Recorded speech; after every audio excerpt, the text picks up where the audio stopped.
Happy birthday, Mom. I hope you like it.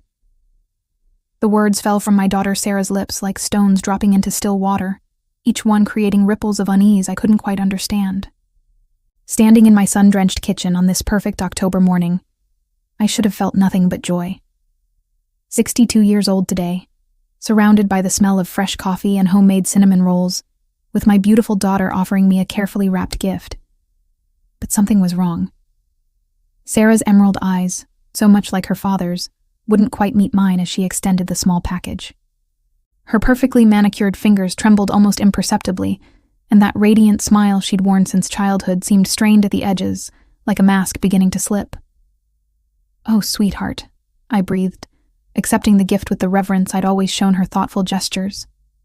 The wrapping paper was elegant, cream-colored with tiny gold roses, exactly the kind of detail that made Sarah special. "You didn't have to. Just open it," she interrupted, her voice carrying an odd urgency that made my heart skip. Inside the delicate tissue paper lay my grandmother's vintage brooch, the one I'd given Sarah for her 21st birthday, the one that had been passed down through 4 generations of women in our family. The intricate silver roses caught the morning light, each tiny diamond winking like captured stars. "Sarah, this is," I began, confused but touched. "But I gave this to you. Why are you—" Her expression shifted like storm clouds gathering. The forced smile vanished entirely, replaced by something cold and foreign that I'd never seen on my daughter's face before. "Because I don't want it anymore," she said flatly, snatching the brooch from my hands with such violence that I gasped. "It's just old jewelry anyway. Worthless antique garbage." The words hit me like physical blows. I watched in frozen horror as Sarah strode to the kitchen trash can, lifted the lid, and without a moment's hesitation, dropped our family's most precious heirloom into the garbage with a hollow clatter. "There," she said, dusting off her hands like she'd disposed of actual refuse. Problem solved. The kitchen fell silent except for the ticking of the antique clock on the wall, a sound that suddenly seemed deafening. I stared at my daughter, this stranger wearing Sarah's face, and felt something fundamental crack inside my chest. But I had no idea that the brooch held secrets that would destroy everything I thought I knew about my family. Some treasures hide truths that should have stayed buried forever. 3 hours had passed since Sarah's cruel dismissal of our family heirloom, but I couldn't shake the image of that brooch disappearing into the trash like it meant nothing. My hands shook as I approached the garbage can, David's concerned voice echoing from the living room where he was fielding phone calls from well-wishers. "Eleanor? Everything all right in there?" "Fine," I called back, my voice cracking on the lie. Nothing was fine. Nothing had been fine since the moment my daughter looked at me with eyes full of contempt. I lifted the trash can lid with trembling fingers, and there it was, nestled among coffee grounds and breakfast scraps like a discarded memory. But as I carefully extracted the brooch, I noticed something I'd never seen before. One of the silver roses had come loose during its violent journey into the garbage, revealing a tiny, hidden compartment in the back. My breath caught in my throat. In all the years I'd cherished this piece, through all the times I'd cleaned and polished it, I'd never known it held secrets. Inside the minuscule space, wrapped in tissue paper so old it crumbled at my touch, was a folded piece of parchment no bigger than a postage stamp. My heart hammered against my ribs as I unfolded it with surgeon-like precision. "For Eleanor, when the truth can no longer hide. Check behind the mirror in the guest bedroom. What you find will explain everything about Sarah. Your loving grandmother, Rose." The note was written in my grandmother's distinctive script, the same elegant penmanship I remembered from birthday cards and Christmas letters. But Grandmother Rose had died when Sarah was only 5 years old. How could she have known something about my daughter that I didn't? My legs felt unsteady as I climbed the stairs to the guest bedroom, the room that had once been Sarah's nursery, then her childhood sanctuary. Now a museum of memories I suddenly questioned. The antique mirror hung where it always had, reflecting my face back at me with harsh clarity. I looked older than my 62 years, worry lines etched deep around my eyes. With shaking hands, I lifted the mirror from its hook. Taped to the back was a manila envelope, yellowed with age, but sealed tight. My name was written across the front in that same familiar script. Inside were photographs, dozens of them. Sarah as a baby, but not with David and me. She was cradled in the arms of a woman I'd never seen before, a beautiful brunette with Sarah's exact smile and those same piercing green eyes. The photos showed this stranger feeding Sarah, bathing her, rocking her to sleep. My world tilted sideways. I gripped the mirror frame for support as more photos spilled out. Birth certificate copies, hospital records, legal documents that made my blood run cold. Sarah Marie Thompson. Adopted birth mother, Catherine Marie Hendricks. Birth father, unknown. Adoptive parents, Eleanor and David Thompson. No, I whispered to the empty room. No, this is impossible. But there was more. Legal correspondence between my grandmother and a private adoption agency, payment receipts, and a letter that shattered every belief I'd held about my life. My dearest Eleanor, if you're reading this, then the time has come for truth. You and David couldn't conceive, and your heartbreak was destroying you both. When this beautiful baby needed a home, I arranged everything. Sarah is not your biological child, but she is your daughter in every way that matters. The birth mother requested complete anonymity, but she left something for Sarah. Something Sarah was meant to receive on her 21st birthday. I gave it to you to pass down, not knowing you'd give it to her as the very brooch that contained this message. Sometimes the universe has a sense of irony. Sarah knows, my dear. She's always known she was adopted. We thought it best to let you believe otherwise, to let you have the joy of feeling she was truly yours. Perhaps we were wrong. The letter slipped from my nerveless fingers as the full scope of the deception crashed over me. My grandmother, my husband, even my own daughter. They'd all conspired to lie to me for 28 years. Sarah hadn't thrown away the brooch out of carelessness or cruelty. She'd thrown it away because she knew exactly what secrets it contained. When you pull one thread of deception, the entire fabric of your life unravels. I sat on the guest bedroom floor, surrounded by the photographic evidence of my daughter's true origins, my mind reeling with the implications of 28 years of elaborate deception. But as I studied the documents more carefully, a terrifying new pattern began to emerge, one that suggested this web of lies was far more complex than even my grandmother's confession had revealed. Tucked behind the adoption papers was a bank statement from an account I'd never seen before. An account in Sarah's name, showing regular deposits of $5,000 every month for the past 3 years. The account balance made my stomach drop. $847,000. Where was my daughter getting this kind of money? My hands shook as I reached for my phone, dialing Sarah's number with trembling fingers. It went straight to voicemail. That cheerful, familiar voice that now sounded like a stranger's. "Sarah, we need to talk. Now, call me back immediately." But even as I left the message, I knew she wouldn't call.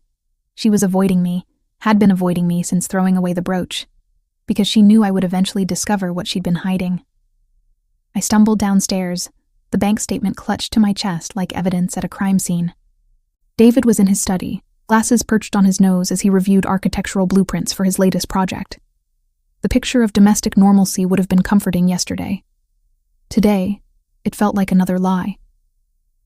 "David," I said, my voice barely above a whisper. "We need to talk." He looked up, and I saw something flicker across his expression, a micro-expression of guilt that I'd missed 1,000 times before, but now recognized with crystal clarity. "Eleanor, you look pale. Are you feeling all right?"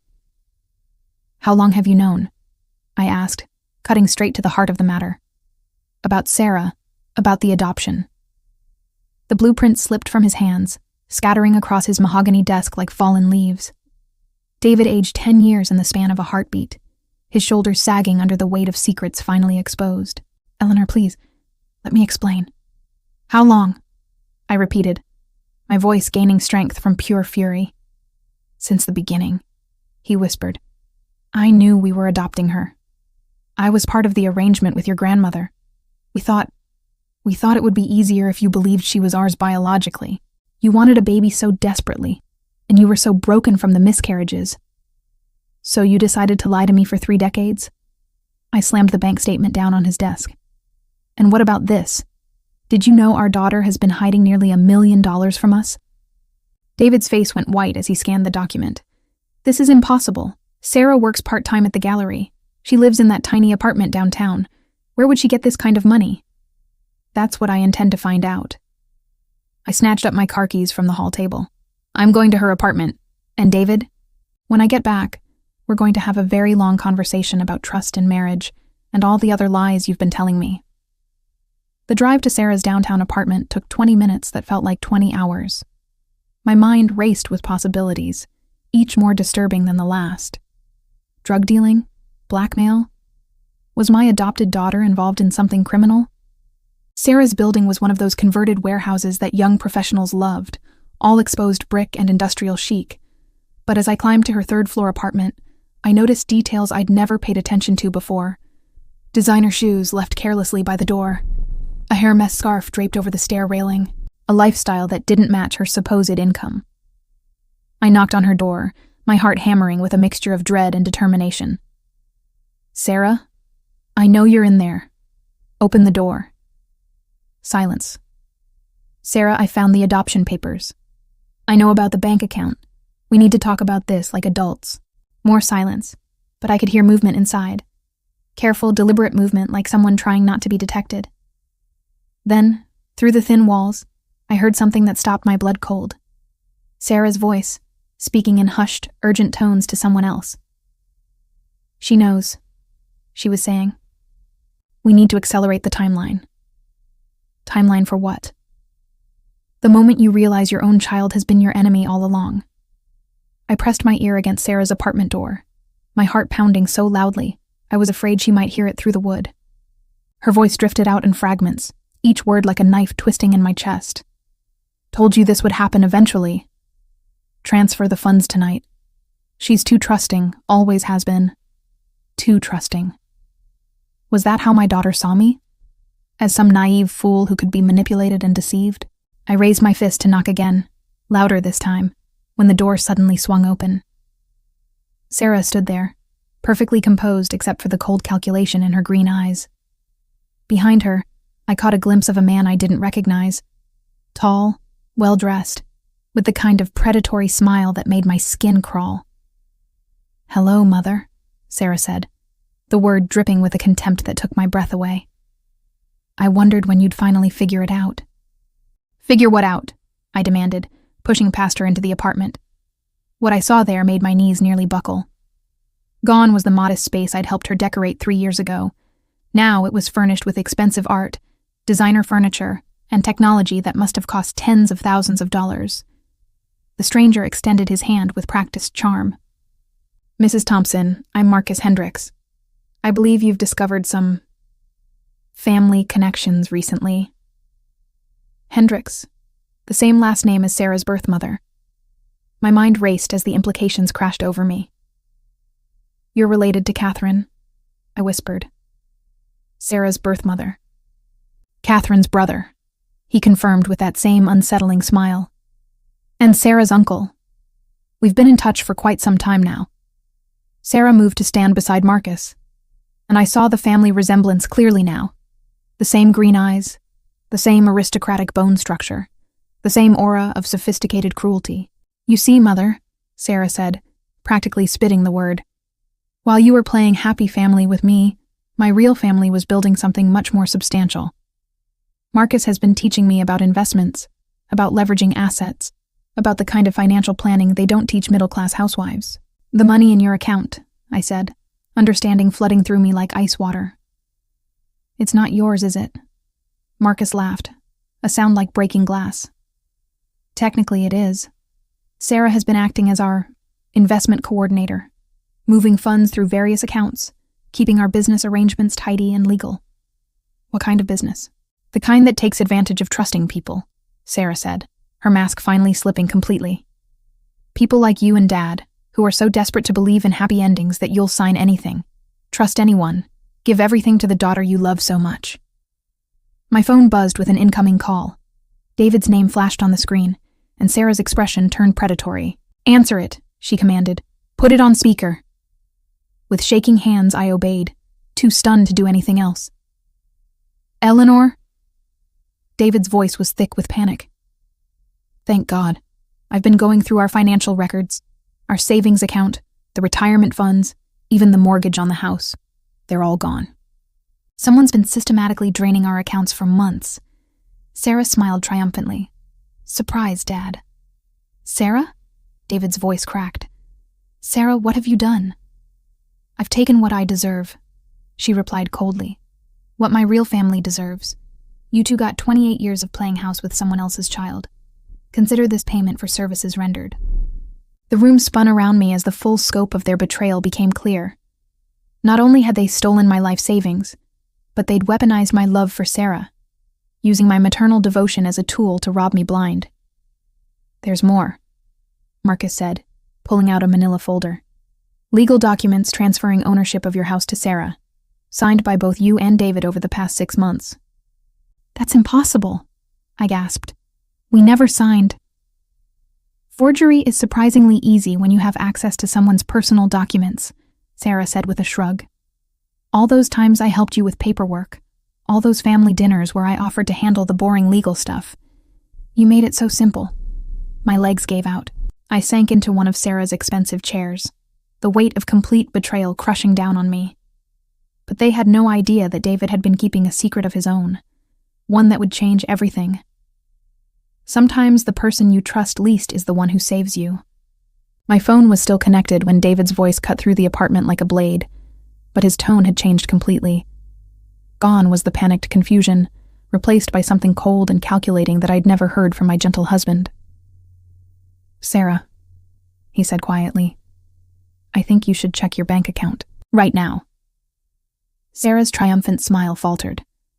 She pulled out her phone with hands that suddenly weren't quite steady, Marcus looking over her shoulder with growing concern. What? Sarah's face went white as she stared at her screen. The money's gone, all of it. Impossible, Marcus snarled, grabbing the phone. His expression went from confidence to rage in seconds. The account's been frozen. How is that possible? David's voice came through the speaker with quiet satisfaction. Because for the past 3 years I've been documenting every single transaction, every forged signature, every illegal transfer. I've been working with federal investigators to build a case against you both. My mouth fell open. David, what are you talking about? Eleanor, I'm sorry I couldn't tell you. The FBI needed me to maintain normal behavior while they gathered evidence. I knew about the adoption from the beginning, yes, but I didn't know about Sarah's criminal activities until I noticed irregularities in our accounts 18 months ago. Sarah's composure cracked completely. You bastard. You lying. Careful, David interrupted. The FBI is recording this conversation. Agent Martinez has been listening in since Eleanor called you this morning. The apartment door burst open as if summoned by David's words. Federal agents flooded in, weapons drawn, shouting commands. Marcus lunged toward a back window, but agents were already positioned there. Within seconds, both he and Sarah were on the floor, hands zip-tied behind their backs. Sarah Thompson, the lead agent announced. You're under arrest for wire fraud, identity theft, and conspiracy to commit grand larceny. I watched in numb shock as they read Sarah her rights. This daughter I'd raised, this child I'd loved unconditionally, being led away in handcuffs like a common criminal. Mrs. Thompson, the lead agent, a kind-faced woman in her 40s, approached me gently. I'm Agent Martinez. Your husband has been incredibly brave, helping us build this case. We've recovered most of your stolen funds. Most? I whispered. Sarah and her uncle were part of a larger operation. They've been running this scam on adoptive families across the country. You're not their only victims, but you may be their last. As the agents led Sarah toward the door, she stopped and looked back at me. For a moment, I saw something that might have been regret flicker across her face. Mom, she said quietly, her voice cracking. I want you to know. For the first few years before Marcus found me, I really did love you. You were good to me, better than I deserved. Then why? I asked, tears streaming down my face. Why did you do this to us? Sarah's expression hardened again. Because love doesn't pay bills, and family is just another word for the people who disappoint you.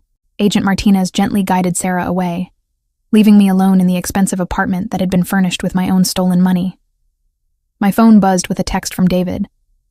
Coming to get you. We'll get through this together. I love you. For the first time in hours, I smiled through my tears. My marriage had been built on one necessary lie. But it was also built on love that had endured through the ultimate test. Sarah was gone, but David and I still had each other, and the chance to rebuild something real from the ashes of betrayal. Sometimes justice comes not from punishment, but from the possibility of forgiveness. 6 months later, I sat in a sterile conference room at the federal courthouse, waiting for the victim impact statement hearing that would help determine Sarah's sentence. She'd pled guilty to all charges, and the prosecution was seeking 10 years in federal prison. David squeezed my hand as Sarah was led in, orange jumpsuit replacing the designer clothes she'd once worn. She looked smaller somehow, younger, like the girl I'd raised before greed and resentment poisoned her heart. "Mrs. Thompson," the judge said kindly, "you may read your statement now." I stood on shaking legs, clutching the pages I'd written and rewritten dozens of times. Sarah's eyes met mine, no longer cold, but filled with something I couldn't quite identify. "Your Honor," I began. "6 months ago, I learned that my daughter had stolen everything from me. Not just money, though that was devastating. She stole my sense of reality, my trust in the world, my belief that love could conquer any obstacle." Sarah's chin trembled, but she didn't look away. "But I've learned something in these months of recovery and therapy. Sarah didn't just take from me. She gave me something too. She showed me that real love isn't blind trust. It's choosing to care for someone even when they don't deserve it." I turned to address Sarah directly. "You broke my heart, sweetheart. You shattered my world and made me question everything I thought I knew about being a mother. But you also taught me that family isn't about blood or legal documents or even shared history." Tears were streaming down Sarah's face now. "Family is about choosing to love someone despite their failures. It's about forgiveness that doesn't excuse the hurt, but opens the door to healing." I took a deep breath. "Your Honor, I'm not asking you to excuse what Sarah did. She needs to face consequences for her choices. But I am asking you to remember that she's more than her worst decisions. She's a young woman who lost her way, and maybe, with time and help, she can find it again." Sarah's voice cracked as she spoke. "Mom, I know, baby, I know." The judge was quiet for a long moment. "Mrs. Thompson, your compassion is remarkable. Sarah, I hope you understand the gift your mother has just given you. It would be a long road to rebuilding trust, but for the first time in months, it felt possible. The end of one story is always the beginning of another." 2 years later, I stood in the visitor's room at the Federal Correctional Facility, watching Sarah walk toward me in her regulation uniform. She looked healthier than she had in years, clear-eyed, purposeful, carrying herself with a dignity I hadn't seen since she was a child. "Hi, Mom," she said quietly, settling into the plastic chair across from me. "Hi, sweetheart. How are the college courses going?" Sarah's face lit up, a genuine smile that reminded me of the little girl who used to help me bake cookies. "I'm getting my degree in social work. I want to help kids who are aging out of the foster system, kids who might make the same mistakes I did." "That's wonderful, Sarah." "I got a letter from my birth mother," she said suddenly. "Catherine. She wants to meet me when I get out." I felt a familiar pang of insecurity, but it passed quickly. I'd done enough work in therapy to know that Sarah having a relationship with Catherine didn't diminish my role in her life. "How do you feel about that?" I asked. "Nervous, excited, grateful." Sarah reached across the table and took my hand. "But mostly grateful that I have you to help me figure it out. If you want to, that is."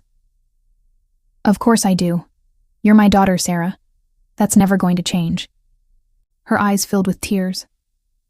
"Even after everything. Especially after everything."